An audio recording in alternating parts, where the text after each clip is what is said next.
বাংলার জনপ্রিয় content creator Sujoy দা এবং প্রিয়াঙ্কা দি এলেন মহিষা দলে ওনাদের সেমিনার ওয়ার্কশপ নিয়ে। তো সেখানে আমিও প্রেজেন্ট ছিলাম। তো কেমন এক্সপিরিয়েন্স হলো আমার, সেটাই আজ আমি শেয়ার করব।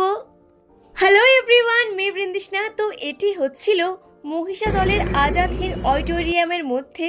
আর আগেই তো এন্টার করে আমি ব্রেকফাস্টটা কালেক্ট করে নিলাম। এরপরে সোজা পৌঁছে গেলাম হলের মধ্যে।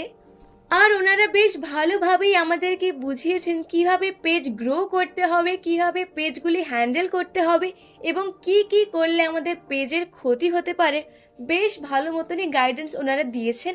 এরপরে হাতে পেয়ে গেলাম একটি লাঞ্চ টোকেন। আর লাঞ্চ টাইমে কিন্তু দেখা হয়ে গেল আমার নিকিতা দির সঙ্গে। সত্যি বলতে একদিনেরই আলাপ, কিন্তু একটুও মনে হয়নি যে আমি ওনাকে চিনি না বা উনি আমাকে চেনেন না।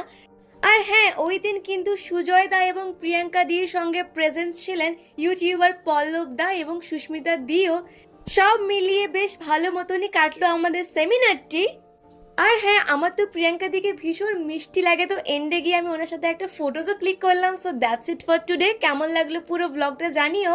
আর কারা কারা সেমিনারটিতে জয়েন করেছিলেন আমাকে কিন্তু অবশ্যই কমেন্ট করে জানাবেন। বাই।